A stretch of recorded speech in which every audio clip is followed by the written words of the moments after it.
And greetings and welcome to the QCast. This is season 4, episode 6. We're off to a fun start to the 2023-24 season.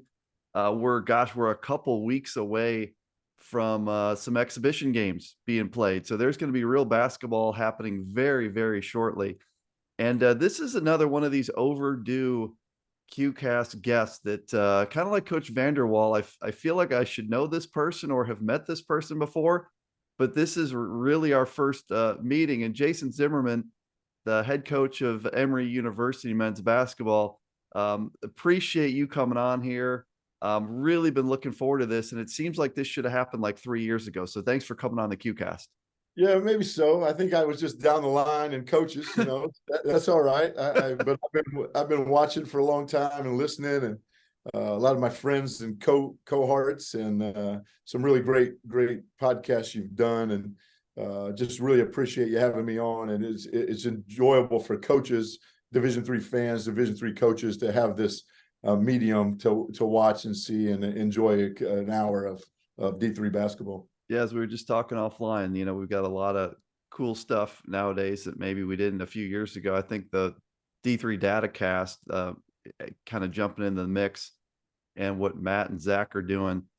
We were talking about that a little offline. There's more out there, Coach, than there was a few years ago, and that's always a positive thing, right? I think it's great. You know what? You had the 6 guys on, and I think David, you couldn't be on, but you had 6 guys on your podcast a couple of weeks ago, and just enjoyed just the information that's out there now. 2011, I was just telling you off air, 2011, we were 20-5 and 11-3 in the UAA, and we didn't get in. And I had no idea why or how that happened. I thought it was right. Wrong, right, whatever. But then when you get into it and you see the strength of schedule stuff and all the stuff that now the Datacast does and you do, and it's just become more prevalent that's out there. The medium is out there. The information's out there. So, yeah, we've been really digging in since about 2010, 2011 here with Emory basketball. Right. But it's great for everybody to kind of dig into that and see why. 15 years, Coach. So you started April 2007. This is where time starts to fly really fast. I'm going to interview Ron Rose next week for my annual Illinois Wesleyan preview, and I guess this is his 18th season. And is this 15 for you or 16? Is this 15? So I think it's 16 season, yeah. 17th year with COVID. So this will be my 16th season. And we had Ron down. Illinois Wesleyan came down our tournament. That's right. Our classic a couple years ago. It's been great to have some good teams come down to that. But yeah, 17 years. It's flown past. My kids were like 2 and 3 and 1, I think, when they came here.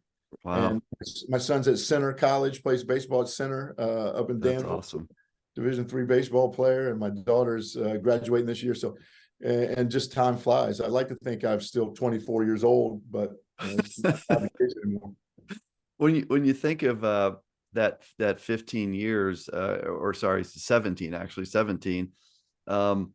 You've really, I think, done incredible things, Jason, with the program. That we'll talk about the UAA in a second, but the underrated statistic that jumps out at me, and it might not speak to everybody, but to me it says everything. It's that 13 years in a row you have finished in the top 3 in the UAA. and to me, it says so much, because the UAA is such a deep, talented conference. And so not only are you near the top of that every year, you're battling all of these other teams, that are coming and going all the time, in addition to the stalwarts. That's got to be something that makes you proud to always be in the mix in the UAA. Is that fair to say? Yeah, it's very fair to say. It's kind of surreal, honestly, Bob. When we took over, I think we finished 7th my first year and 8th our second year. And then, and since then, it's been in the top 3, I think, you just mentioned. And it's kind of surreal to me, because I think we still coach, like I still coach, my staff still coach, like we're trying to make it, right? Like we're trying to still, make a name for Emory, is still like we're still an underdog, right? And then when you I'm not a big believer in like looking at it and talking about it when we do it, but when you look back, you're like, holy cow, did we just really do that here? And we did it because we have great, we have great kids, great staffs that can piece that together. But the pride in that is being able to be consistent with what we do. Right. And this weekend, we just had one of my players got married on Saturday in Atlanta. We had 11 guys back for the wedding, and they came to practice on Sunday. So Sunday's for our first practice. We had the 8 days or whatever, but we had the first practice on Sunday. We have 11 guys, 3 wives, 3 kids in practice, and that's the piece for me that is special, because you don't get to do that if you're 2 years, 3 years and out, or you've been 17 years somewhere and you've been successful. And that's the piece that, being top 3 in the UAA is great. We've been to 10 NCAA tournaments in a row, which that just, it's surreal to me. It's every year. I just, you look at how do you do this? It's really hard to do that. It's just really hard. And yeah, it's pretty special. There was a quote, as you know, I like to do my homework on these Q casts, and you were interviewed by the Emory Wheel back in 2020, and you had a quote in there that just kind of spoke to me. You said, being on campus keeps you young. And it spoke to me because when I was a senior at Illinois Wesleyan, rigorous final semester workload, I took theory and practice of basketball with Denny Bridges, so obviously I was taking the tough classes here, Coach. But the thing that Coach Bridges said that reminded me of your quote is someone raised their hand in class and said, Coach, why have you decided to be a coach for 30 years or whatever it's been? And he said, well, that's a great question. He goes, I guess I always felt to myself that the best time in your life is kind of being a 21 or 2-year-old kid on a college campus. And when you're a coach, it kind of always keeps you around that world. Yeah. And your quote of being on campus keeps you young reminded me of what Coach Bridges said back in, I guess that would have been 1993. There's something about that, though, isn't there, Jason, that like it's a great place to be around to kind of keep you young and energized. Yeah, and I think every year, you have a new team, you have a new guys that come in, and you have new problems, right? And now, as I look back through my notes for the 17 years, some of the same problems I'm having in practice 3 are the same problems I had practice 3 10 years ago. But that just keeps you energized to go, hey, we can make this better. We can get better. And my wife always tells me when practice starts, just remember you got older a year and the kids stayed the same age, right? That's great. So she always tells me, hey, don't do the stupid things that you were doing like 17 years ago, trying to be out there demonstrating, right? Right. So she reminds me very, very well that I'm not young, right? But it does, being on campus and being around, you just miss it, right? Like when I have a hard time in the off seasons because it's like a drug. The coaching is like a drug, and there's an adrenaline to it. There's, I get done with practice 3 last night, and I want to watch practice film to get ready for practice 4, to get ready to practice 5, because we have an exhibition coming up in 2 weeks. Right. And I think some of us coaches are junkies like that, right? You have that adrenaline to do the practice plan the next day, figure out how to get you guys better. And when in the off season is great, I love it. I love playing golf. We talked about it. I don't play very often. I love playing, but it's not the same adrenaline that we have in keeping me young on campus. Or it's not really keeping me young, but it keeps me feeling young, put it that way. And great that your wife reminds you. That's a great formula, right? Is you got 1 year older and they're the same age. I love it. Right. I need to make sure early on in this that I talk about your home state, because my wife grew up in Terre Haute, Indiana. She went to Purdue. One of her brothers went to Notre Dame. The other brother went to Indiana. And if I didn't start this QCast talking about Indiana, I would be in trouble. And so Warsaw, Indiana, I had to pull the map out. Not too far from Fort Wayne. So a little bit, I think, north and west of Fort Wayne, not far from North Manchester, Indiana, where I remember watching my Titans play against Steve Alford. So you grow up in a hotbed basketball state. Tell us about growing up in Warsaw and how basketball, I assume, was part of the fabric of your town. for sure. I grew up in a small town, and back then there was one classification for you have one state championship. Right. And I played for I played for a Hall of Fame coach. He could be Hall of Fame in any Hall of Fame. He's one of the best coaches. He just retired last year, Al Rhodes, Warsaw, Indiana. And when you grew up in Warsaw, Indiana, as you know, being in the Midwest, you grew up in a basketball state. Like, Yeah. everything revolves. My heroes were the high school players growing up, right? And I grew up, like you said, our farm that I lived on is 30 minutes away from the Fort Wayne Coliseum. So I would love to be able to get back there at some point in time. That'd be We'd have cool. a good. I just in Fort Wayne, actually. I haven't been to the Final Four because of my children, but lately because my daughter's in volleyball. But so I grew up right there by Fort Wayne and playing basketball. What you did in Indiana is you played basketball. It's just what you did, right? You could watch corn grow, or you could play hoops, right? And or you could do both. But playing for a Hall of Fame coach like he was very innovative. Just got done, and he instills a pride. Like, you want to be part of a program Sure. that's successful, right? So from age 12, I wanted to be a Warsaw Tiger, right? That's what I want to do. I want to play in front of there's 3,500 people at the game every night. Like, just wanted to do it, right? And then I was fortunate to leave Indiana and play for Bob McKillop, another Hall of Famer at Davidson and in North Carolina, the state of North Carolina. So I've been very blessed that way. Basketball in my blood that way, but it's really basketball, but it's the people, right? Right. Al, which is a tremendous basketball coach in person. Bob McKillop, tremendous basketball coach, and they live life with that pride. And if I could, I tell people all the time, and I worked for Freddie Johnson when I got done playing at Greensboro Day School. He's in the Hall of Fame, and I tell people, if I could just do what they did, I'd probably be a pretty good coach, right? And if I could just do what half the things that those guys would taught me, right? For sure. You've played for great coaches. I'm interested, when you were getting recruited, what role did Coach Rhodes play in helping you sort through, like, that was a different era. We're close to the same Yeah. age, and so I know that you weren't on Twitter trying to figure anything Oh, out. I can guarantee you definitely. that. So Definitely. did Coach Rhodes help you out? Did your parents help you out? Were you on your own, or like how did you figure out that you wanted to go play basketball at Davidson? Yeah, I don't know how I found Davidson. I mean, I know how I found Davidson, but I wouldn't say I grew up putting on a Davidson shirt every day saying I want to be a Wildcat, right? I want to be a Warsaw Tiger, right? But Coach Rhodes had great players in our program growing up. Jeff Gross was a Mr. Basketball in Indiana, played at Northwestern. Rick Fox, everybody knows Rick Fox. He played at our high school, came from the Bahamas, played at our high school. We have a college, small college in our town, Grace College. It's a Christian Oh school. yeah. Jim Kessler was the head coach there. He's in the Hall of Fame. I went to his camp since I was little, so I knew I wanted to be a basketball player, play in college.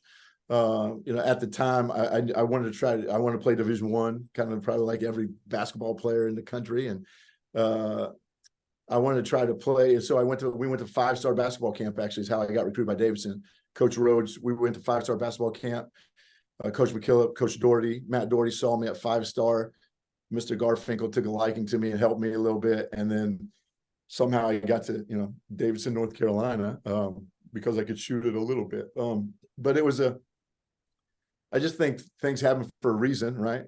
If you believe in that, there's somebody above taking care of, what's going on in the world, hopefully. And I don't really know how that worked out. What Bob McKillop saw in me, I have no idea. But I do know that I love basketball, and I really wanted to be part of that. When I went to Davidson, they were 4-24 the year before we got there. They were 4-24. So I don't know if that was a smart decision, but I knew it was a smart decision to play for Bob McKillop and his vision of what he did. And we've taken a lot of that, Coach McKillop's vision of building a college basketball program here at Emory. Again, I can't be more grateful to those guys and what they meant to my life. You talk about a little bit about, like, your days as a player. You were a really good player, Davidson. 1,260 points. You played in an NIT. So you were a really good player at Davidson. I'm just curious where this switch gets flipped for everybody. Did you know when you graduated Did you know you wanted to be a basketball coach and stay in the game, or was this something that hit you a year or two later? Yeah, growing up, I always worked basketball camps. We talked about Grace College. I worked Grace College. I worked 5-star. I worked Davidson's camp when I was at Davidson. So I always worked camps. I love being around the game. I love playing the game, but I love being around the game. So I kind of, and then with those mentors, Al Rose, Bob McKillop, how could you not want to be Jim Kessler? How could you not want to be like those guys, right? So I went to Davidson and then decided I want to be a basketball coach, which a lot of my classmates are making a lot more money than me right now, but it's okay. That's okay. But I've lived a really good full life for sure. But that's kind of, I wanted to be a basketball coach. And I think when you want to be a basketball coach, you it's like in math class. If you like math class, you focus a little bit harder in math class than you do English, right? Well, I always knew I wanted to be around basketball. So when Coach McKill was talking, yeah, I was listening as a player, but I was also listening as, hey, someday I want to do this, right? So as a living, so how can I take those things from coach? How can I take those things from working camps to other people? Right. And how can I take those things and put into, make a profession out of it? And so, yeah, I kind of always knew I wanted to coach. I went to Davidson thinking I may be an accountant. That didn't last very long. And then I went to coach. I did major in economics, but don't use it a whole lot. So. You spent 11 years as an assistant at the D1 level. So you were assistant at Davidson. From 97 to 03, you were an assistant at Evansville for 4 years, I think from 04 to 07. How did getting the Emory job come about? Obviously that has been one of the big breaks in your life is getting the Emory job. I'm sure that when that opened, that was incredibly competitive, but how did that all play out? Oh, you froze on me, Bob. Yep. Okay, I think we froze for a second, so I'm just going to repeat my question, which was getting the Emory job. How did that all play out for you? You had been at the Division I level for a couple of years, or sorry, for 11 years between Davidson and Evansville. How did you come in contact with the Emory opportunity, and how did you getting that all play out? Yeah, it's a kind of a crazy story, and kind of like going to Davidson. How does this all work out, right? I went from Davidson, been there. I played there for 4. I coached for 7. I thought it was a time for me to change, so I go to Evansville, worked for Steve Murfeld, tremendous person, coach. Worked there for 4 years, and back then the Missouri Valley was like the UAA is in the Division III right now. It was Right. ridiculously hard. Like you had Turgeon at Wichita State, and you had Henson at Missouri State. You had Lowry at Southern Illinois. You had Bradley, Jim Bless. You had all these guys. You had Northern Iowa was great. So we went there 4 years there, and we got fired the 4th year. And this is relationships, how it all works. Had I not gotten fired the 4th year, I probably wouldn't even looked at the Emory job necessarily. I said I want to be a Division I player. I want to be a Division I coach, not knowing anything about like Division III landscape, anything about it. And but my boss at Davidson, my AD at Davidson, knew the AD at Emory, and she called anybody, and they're actually looking at another Davidson guy, but he said my name. Bill knew the AD at Emory, and he said my name as well. And they're both great friends of mine, and great people to work for. And so the next thing you know, I get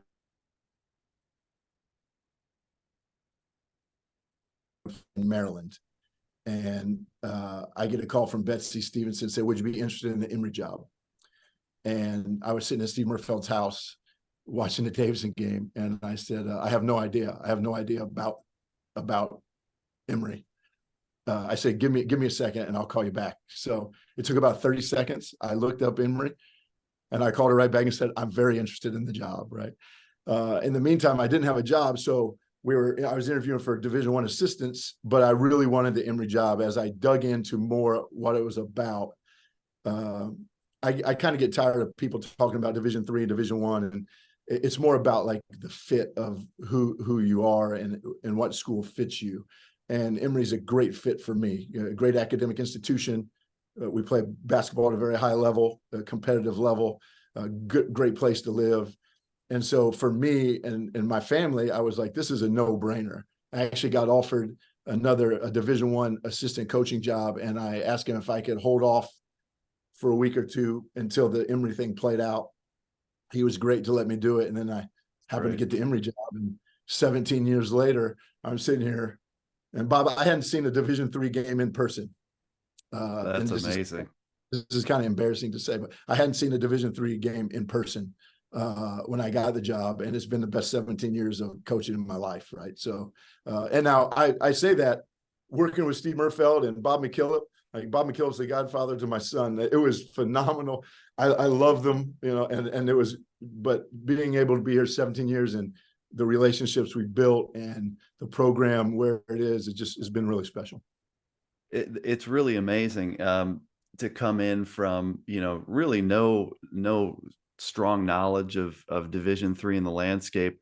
How many seasons would you say it took to get your footing regarding Division III in general? My question is, like, when Ron Rose took the Illinois Wesleyan job, he was the head basketball coach at Bloomington High School, and obviously he was a coach at the Division I level and he played at Division III.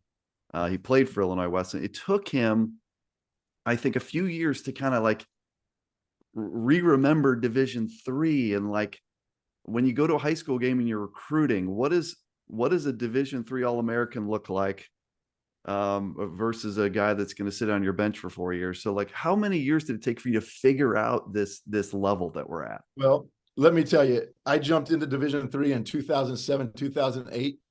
And in the UAA that year, Chicago won the UAA. WashU won the national championship. Yeah. Brandeis was in the Elite Eight, and Rochester was in the Sweet 16. Yeah. And so I found out really quickly how good Division III basketball is at the highest level, like to the national champion. We played WashU twice that year. So we played the national champion.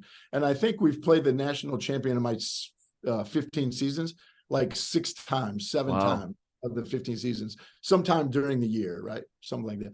So right away, you know, and Bob, sometimes when we talk about this, you know, how Division III, good basketball is good basketball. Yeah. Like you go to watch it. I go to watch Illinois Wesleyan. I go to watch, you know, we've played some of the best teams in the country for years, but you go to watch a good Division III game. It doesn't matter if it's a Division III game or not. I'd pay to watch that more than I'd pay sometimes to watch the stuff on TV.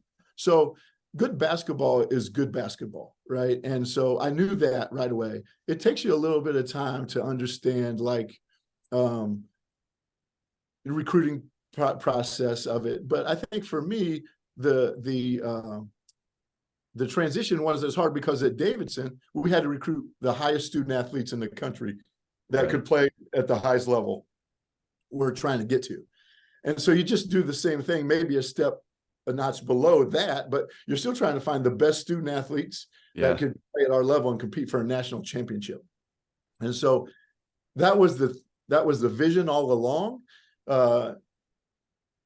I'm very blessed to work at Emory. Like, we have a great institution behind me. Like, I understand, like, hey, they're not coming just to play for Coach Zimmerman. They're coming to Emory. Now, part of it maybe our staff and what we've done, but they're coming. A lot of the guys reach out because it's Emory University and the reputation we have educationally, athletically, et cetera. Like, we're you know, but that step to Division III was, for me, was kind of seamless because, again, it was the fit, right? I knew the academic standards. I knew how to recruit academic kids, right? I knew what it took to be a good basketball player, not at Division I, just everywhere, right? So I sometimes get annoyed when people talk about Division III and Division I, and like, all my Division I buddies think that we don't, you know, care about winning. All my Division III buddies think that Division I don't care about academics.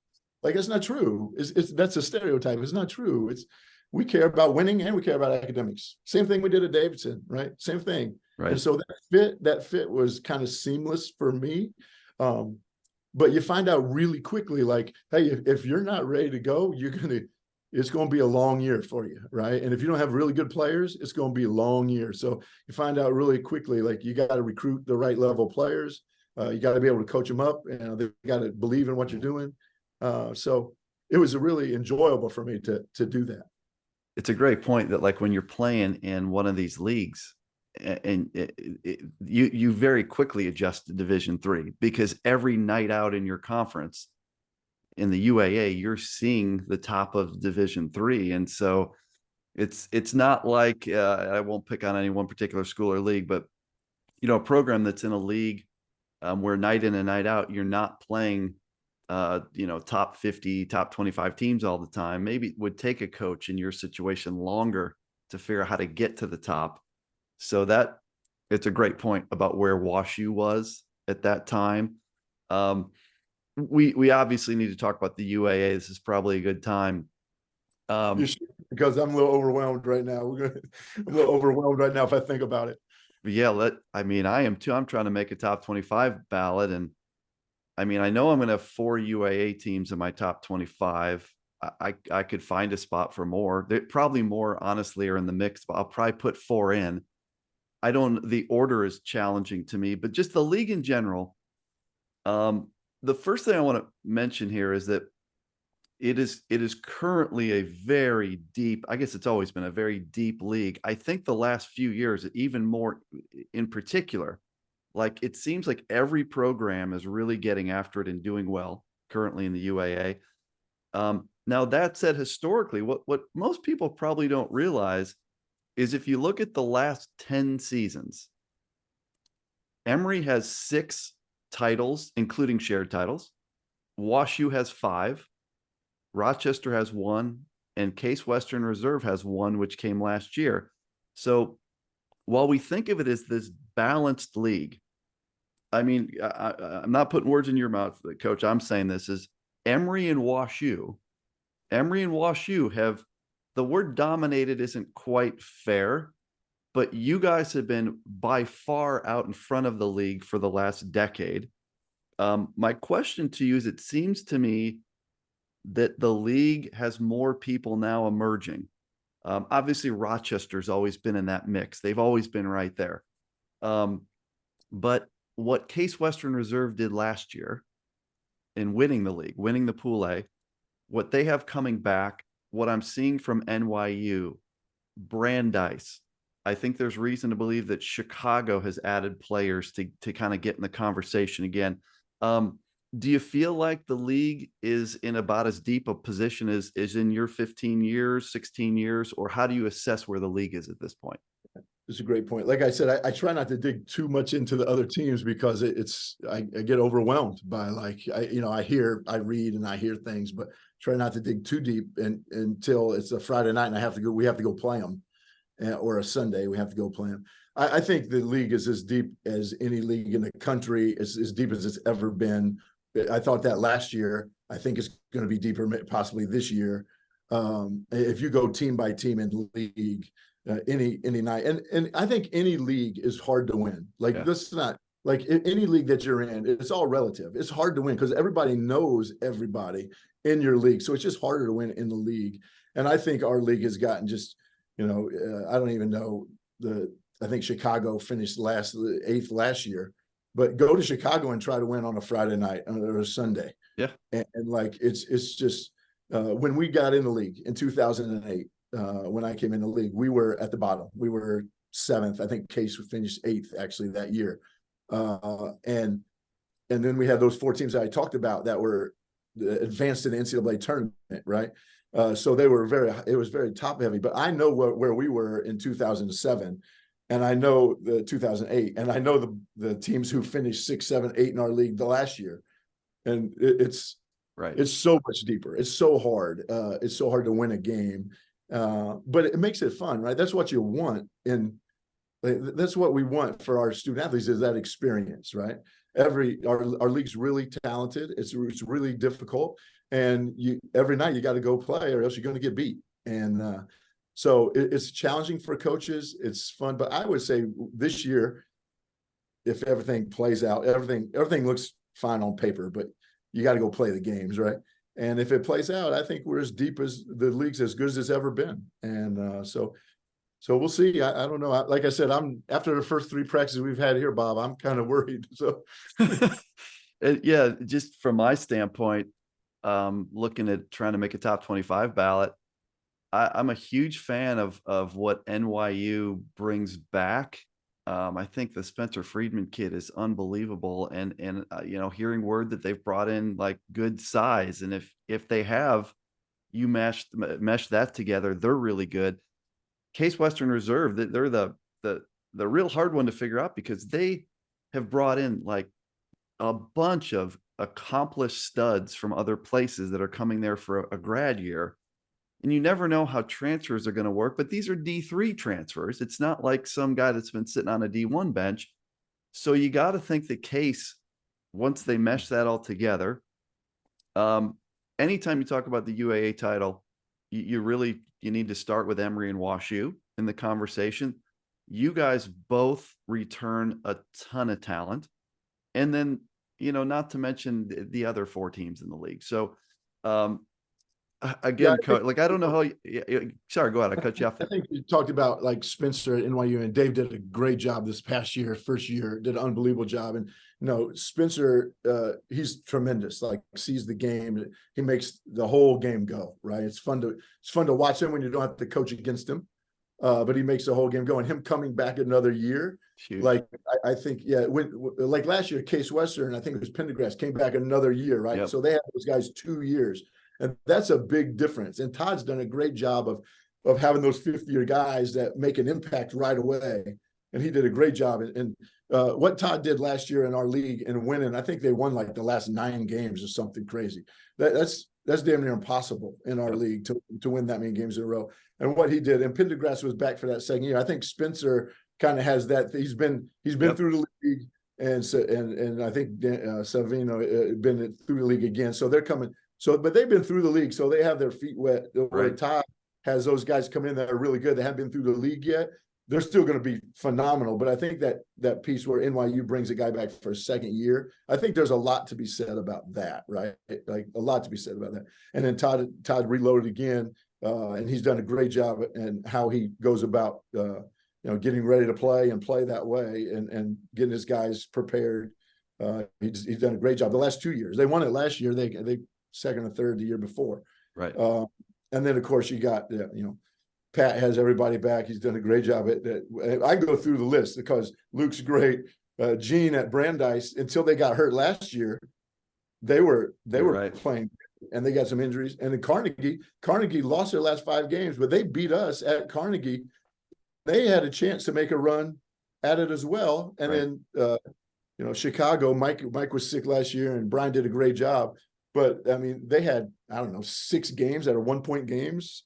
We had 2 of them with them. So yeah, I don't really know where you start. I think you're right on though. One thing I'd say about UAA is it's time for us to make a run in the tournament, right? It's time for somebody in our league to make a run in the tournament. And Todd did it 2 years ago. Yep. We got to the Sweet 16. I think Luke went 17. The last 3 years in the NCAA tournament, we've lost at the buzzer the last 3 years, right? Yeah. We got beat by Pomona in 2020, right before COVID. Yeah. And we had 2020, I thought we had one of our best teams, and we got beat at the buzzer. And then 21, we had 8 seniors coming back, and they canceled the season. I thought we'd have a chance at making a run at it. And then 22, we got beat by Wabash, who ended up going to the Final Four. One of the best games. Jack Davidson and Matt Schneer went at it. I think Davidson had 42 and Matt had 36. And we had a shot at the buzzer to win, missed it. And then last year, to Hampton-Sydney and have a shot with 5 seconds left, have a 3 to win the game and miss it.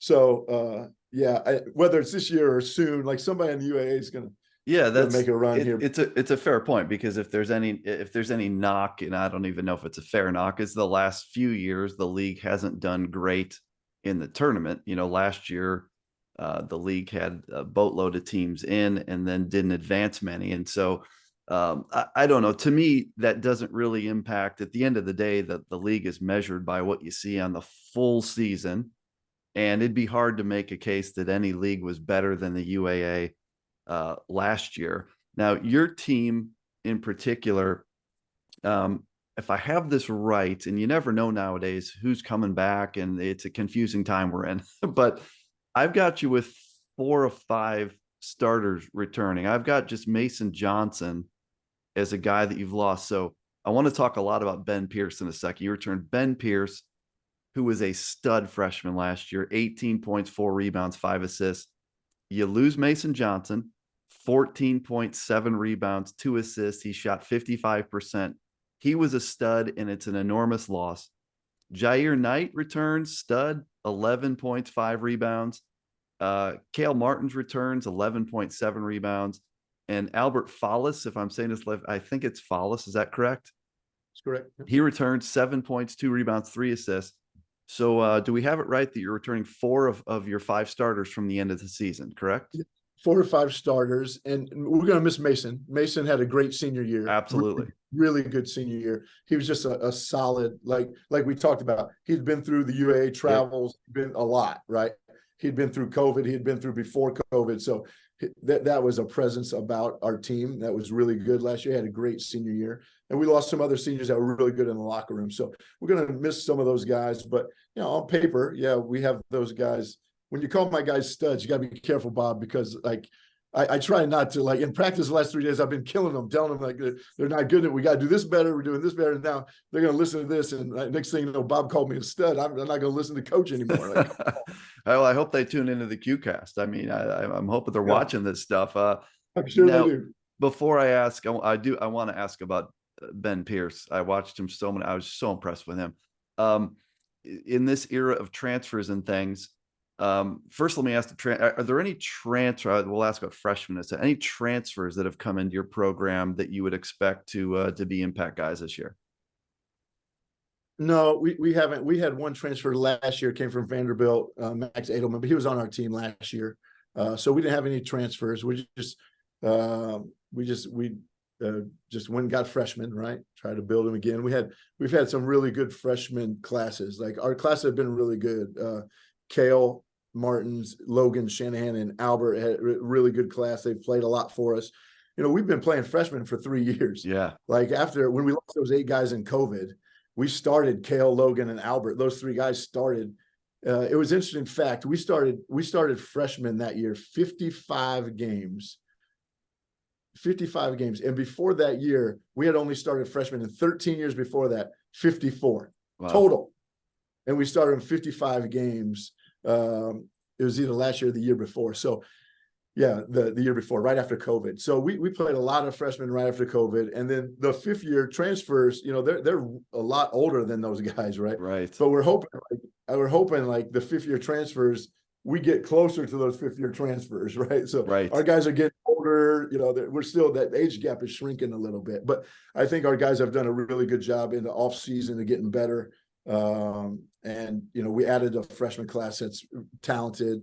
I'm hoping I don't have to start a lot of freshmen, right? We're hoping that at some point in time you quit starting freshmen, but it's been good for us. And you've again, all of the great programs in Division III recruit well. When you start listing whoever, the Mariettas and the Worcesters and the Oshkoshes, whoever they recruit well year in and year out. Unfortunately, I know who one of your freshmen is because my guys went on a recruiting battle for this Ethan Faust kid, right? I kept hearing his name, and he's Emory or Illinois Wesleyan. And I'm like, I don't know if that sounds great for a 6'9" kid. Any chance that the 6'9" kid from St. Louis sees time this year? Is he a year away? What's the early report on Ethan Faust? Ethan's been great. He's been great. Getting acclimated to Emory, Atlanta, in our practices. He's been great. He's really, really. He's a high-level offensive player. Obviously, when you jump into college, the defensive end of it, there's not like 3 guys on the court that can't play, so you can just guard one of those. There's everybody on the court can play. So we got a little work to do on the defensive end, but he's a talented young man, and we're excited about his career here. Yeah, your roster is really, really talented, as it always is. Again, to be in the UAA top 3 13 years in a row, you're consistently bringing in talent. But Jason, I watched this Ben Pearce kid last year, and I really like the recruiting side of Division III. I try to stay connected with Ron Rose, and I just love understanding like the top kids, who else is recruiting them, and how the coaches that land these kids that are higher level always, is one of the most intriguing things to me. So I look at Ben Pearce as someone that could play a lot of different places. I'm just curious, who else was on him? How did you get him out of Rye Country Day School in New York? How did you land Ben Pearce? Yeah, and then Ben went to prep. So he went to prep for, we recruited him for 2 years. I think it came down to Pat and I, so Wash and us, and it came down to like the last day. I think it Wow. was May 1st that he was coming, and we just stayed on him, and Pat does a good job. We just stayed on him, and we were lucky he picked here, and I think fits are important. I think he would have been a great fit at Wash too. Like, he'd have been a really good player wherever he ended Yeah. up. But Ben's a special kid. Like, Ben can really score, but he really sees the game really, really well. And I think his best seasons are ahead of him. Last year he had to score for us a lot because we didn't shoot it great last year. So he had to really score. I think his game, his floor game, is his best attribute. And he can score. We're going to need him to score, but he can really like run our team and get the ball to the right guy and get into cracks. And but you're right. He could play. We talk about this, right? We got coaches that can coach at higher levels. We got kids that can play at higher levels. But it's about fit and what makes you happy, right? And what Yeah. can not content, but it makes you, it's the right fit. Ben picked the right fit. Not saying us over Wash U, but our level is a great fit for Ben. He's going to be a really good UAA Emory basketball player for a long time. Yeah, I mean, the whole like Division III versus higher levels thing. He's the perfect example. Like, just go to an Emory game, and if you still think Division III is intramurals after you watch that kid play and Jair Knight, like, I guarantee your opinion will be changed after the game. He's the perfect example of someone that could be playing higher at a lot of places. Talking a little bit. It's a great point. It's a great point made about intramurals, right? Like, another reason why it's not intramurals is, like, when Ben Pearce goes into play, whoever we play, Piedmont on the first night or Guilford game 2, like, they're going to know exactly. Ben has a season in his They'll be ready. video. So everybody in UAA, like if you think you can just go out there and play, like, Ben's not going to be able to do the things that he did naturally last year. And that's not just Ben, that's everybody in our league, right? Everybody in Division III, like, it's a you better have go-tos, and you better have, hey, if this happens, people stop you. So yeah, it's they're high-level coaches that we coach against, and enjoy doing that. Yeah, and so as we look at your team, I mean, to me, you're a no-brainer in my preseason top 25. As I look at and that's saying a lot, because I think you'd agree, and I know you follow things a little bit, Jason, this is a crazy year in Division III because we're still in this 5th-year COVID thing. And so you've got like the Case Western Reserve situation as the extreme, but you have other teams where guys that normally would be graduating and moving on are coming back again. And so when you're making a top 25 ballot, it really, the level of talent of teams that I am not even considering is ridiculous. I'll give you my own alma mater. When I think of what Illinois Wesleyan is going to trot out for a top 5 and a top 10, I mean, I'm not even looking at them as a candidate for the top 25. So the bar, I think you know what I'm saying. The bar for getting consideration is ridiculous. Yeah, and I think part of that is, like, we don't even know. Like, I'm going to practice with my team, and I think, hey, I think we're pretty good. Like, I know I've had other teams, but we don't know the level of, like, it's very different, right? You don't know the level of play for top 25, and really, who's this, we're guessing, right? Complete guess. Just guessing this top 20. What's 25 and what's 30, what's 10, and, like, I don't know, Right. The great thing I think about our division and what we do is we play Piedmont on November the 12th. And if we lose that game, or if Piedmont beats us, we feel like, oh, we may have just lost a bid to the NCAA tournament. Yeah. Right. Yeah. So, or if you lose, so that's November the 12th, right? And we can play earlier than that. So it's like a college football situation, right? Where if Alabama loses a game, they think, oh my, we may have just lost the FCS, right?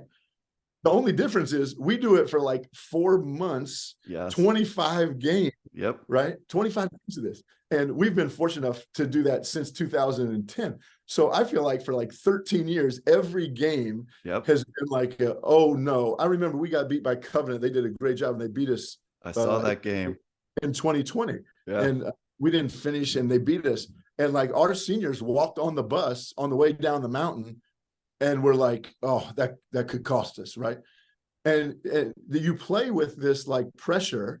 And I don't know other, especially in the UAA when there's no conference tournament, right? Right. It's a really weird dynamic. Is it because like sometimes as a coach, you want to go into a game and be like, hey, we need to get better in this game to get to the next game. But you know, like, hey, we have to win this game, right? And Division III is like that. So to not have that as a coach and as you give it to your players, the players can't feel that, but they do because they know because they've been in it for a long time and they know because the groups before them. And so it's a great dynamic to look at like the human mind and pressure and how you deal with it and how you get better through that process. But Division III teams, we deal with that from November 6th or 9, whenever you start playing, every game is the same. Right. And, now at least we have 8 days before we get to start practice. It's a little bit better. But like you used to practice 3 weeks, 4 weeks, and now you're playing a game that can cost you at the end of the year. It's a great point about the lack of the conference tournament and how that even heightens. Every Division III team has the same thing that you just mentioned, which is that every game is enormous in your resume. It doesn't matter if it's November 12th or it's February 25th. But in the UAA where there's no conference tournament, I think it even heightens it. So like, let's look at your schedule this year. Here's one that jumps out at me. At Barry, we will be talking about the result of Emory at Barry, which is a game played November 26th.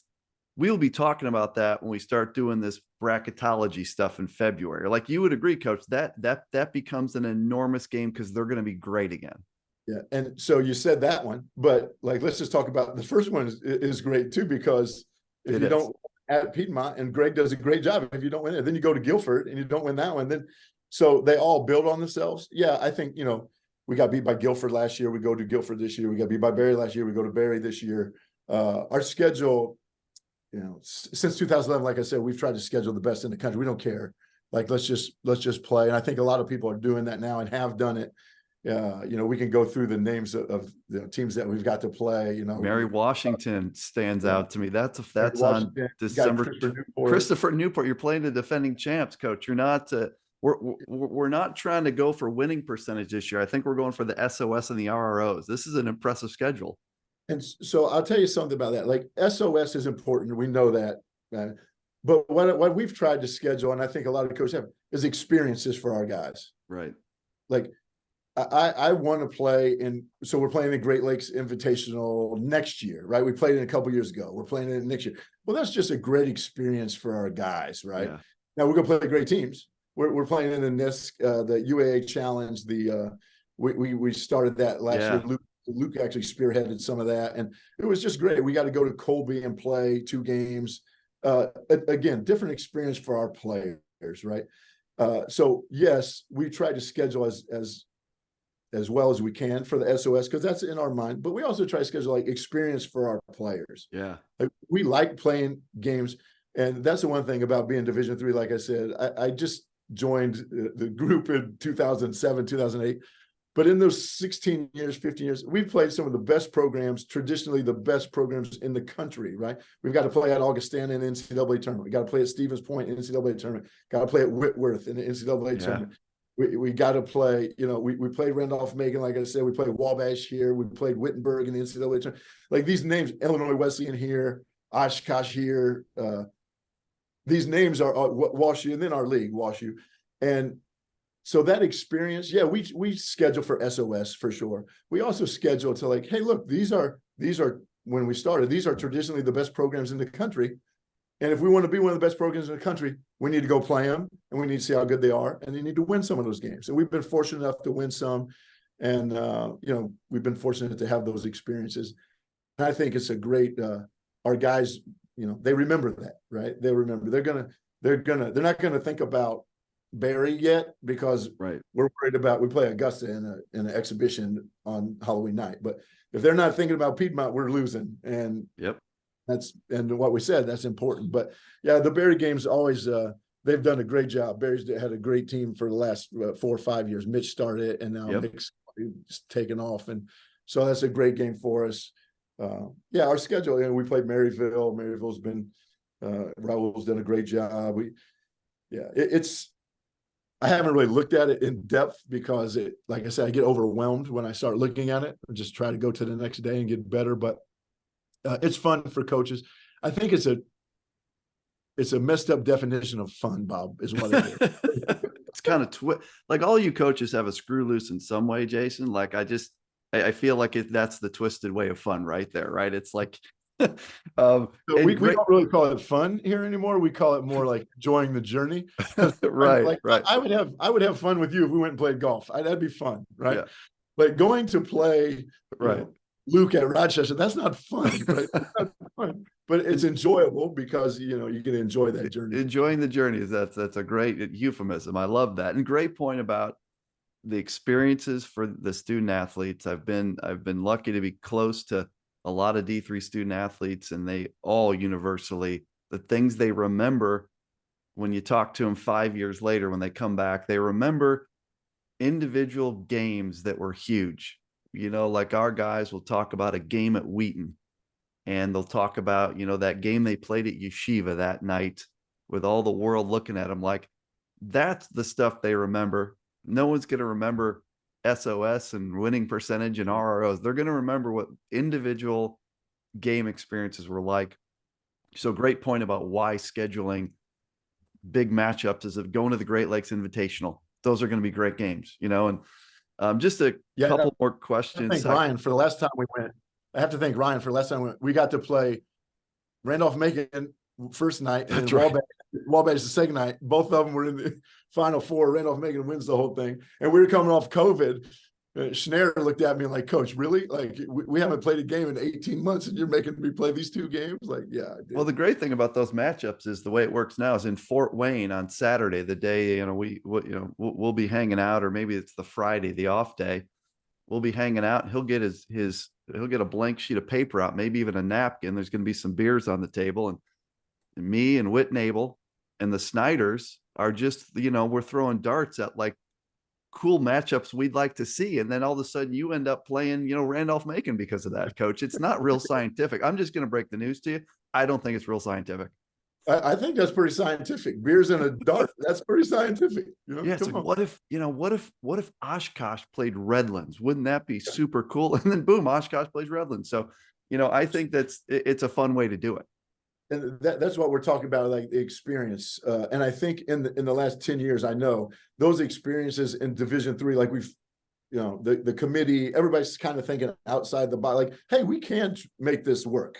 We can go play this game. And the UAA has kind of always thought outside the box, but way before I was here, like when they started it in 1986, they thought outside the box, like, hey, this is going to be a commitment, but we can make this work. And I think like Division III has really thinking outside the box and getting these matchups, and it's fun to watch. Like when I'll watch Davidson play on TV when they're playing, but I pull up my guys, in like my buddies who are playing, and I'll watch those games way more than I'll watch some other games on TV. And it's been, a couple people said it recently, is in Division III, the community and the ability to follow the level is so much better than like the Division II level. And I wish the Division II level had more stuff, but people shouldn't take for granted how great it's become to follow on the live streams and some of the podcasty kind of stuff like the D3 Datacast and Hoopsville, and what people are doing. It's easier to follow our level, Jason, than it is the level that's one above us. I've been in the last 3 weeks, there's been a bunch of people stop by and see our guys, our alums, but I've been fortunate to have a bunch of coaches that either played for me or coach with me and been out coaching, like Chris McHugh at Washington Lee, Chris Murphy at Union. But I got guys at the Division I level at Tulane, Claude and Jabari at Tulane, Lawrence Rowley's at Princeton. And I got, Austin Claunch is now at Alabama. Tim McAllister is at Western Kentucky. So we got a bunch of these guys. I probably left somebody out, but we got a bunch of these guys, and it's just really neat to like how much they follow our program, but just Right. you guys and the podcast they listen to and all those things. And it's a really neat group, and well deserved for the recognition that these kids we started the conversation with. Good basketball is good basketball, right? Good basketball is good basketball. And like we always talk about why D3, why? Because it's good basketball, right? Right. Right. It's good basketball. And that's why I do it. Like that's why those guys are doing it. So it's fun. Wanted to ask about your staff real quick. You had some changes this summer. I can't remember who left. Remind me who left to go somewhere else. Who left? Yeah, so Jabariel G left. So he played for me. He left to go to Tulane. So he's on Tulane's staff now, and he's towards the end of the summer. And you elevated Jacob Flegel, right? So he's elevated, Jacob. And then you bring in Chad Hickson. So great. Talk a little bit about Jacob and Chad, if you would. Yeah, so Jacob, Jacob was an assistant at Carnegie Mellon a couple of years back, and then went back to Juniata as associate coach. And then he made a great decision, and he married an Emory doctor. Oh my! He called me, and he wasn't going to move down here. And he called me, and I said, "Look, if you want to come down, we'll get you on staff. But we'll put you on staff. I don't know if I can pay you, but we'll put you on staff."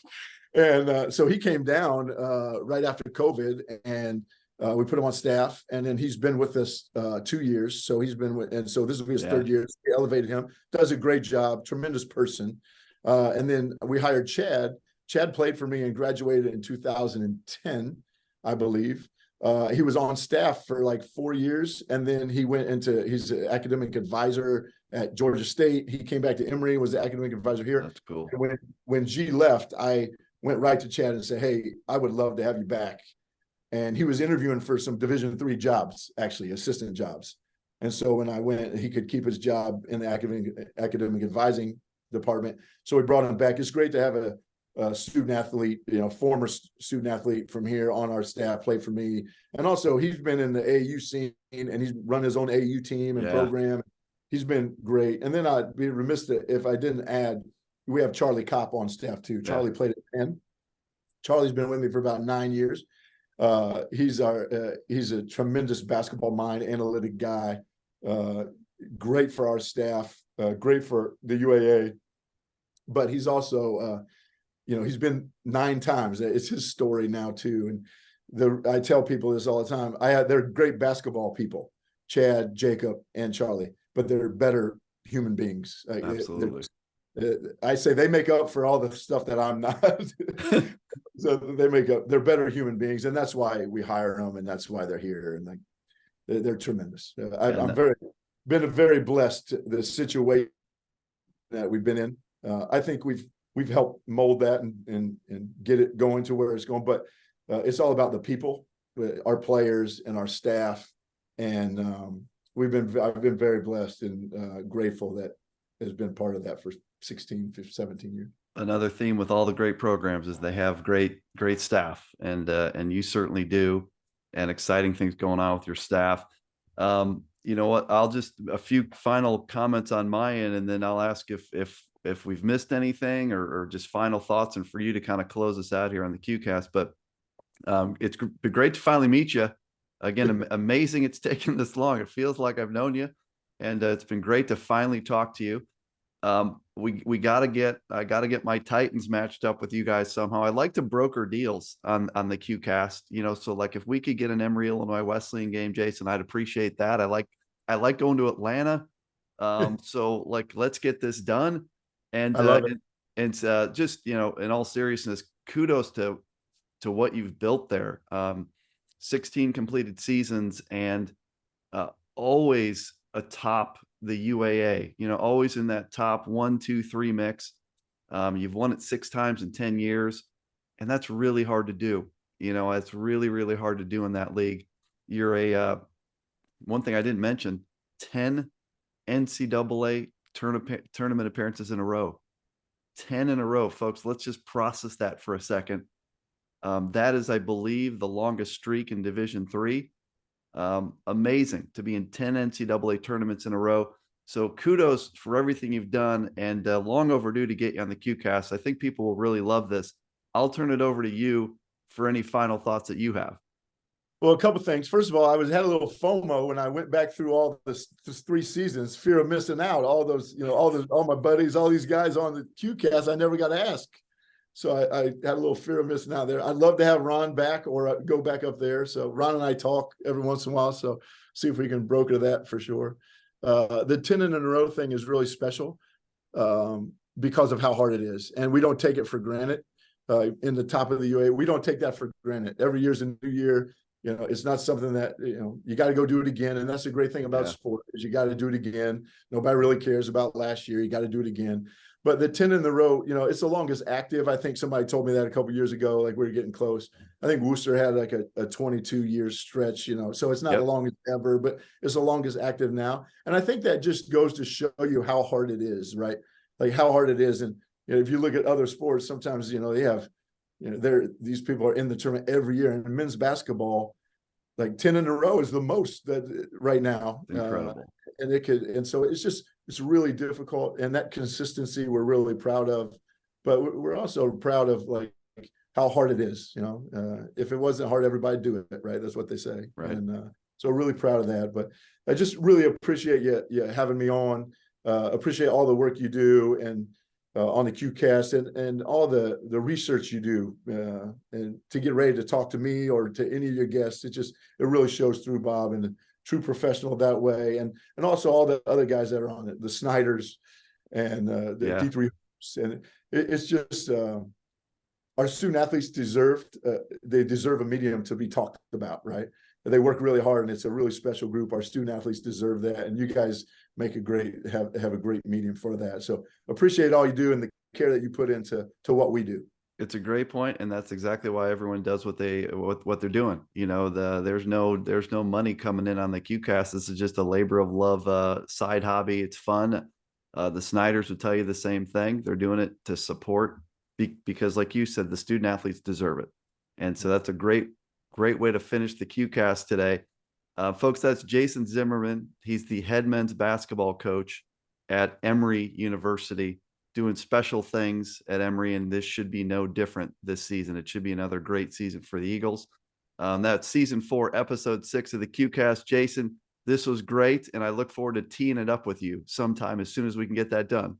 It's got to be after Fort Wayne, right? So sometime in the summer for sure. Thank you, my friend. I appreciate it. Sounds great. Thanks.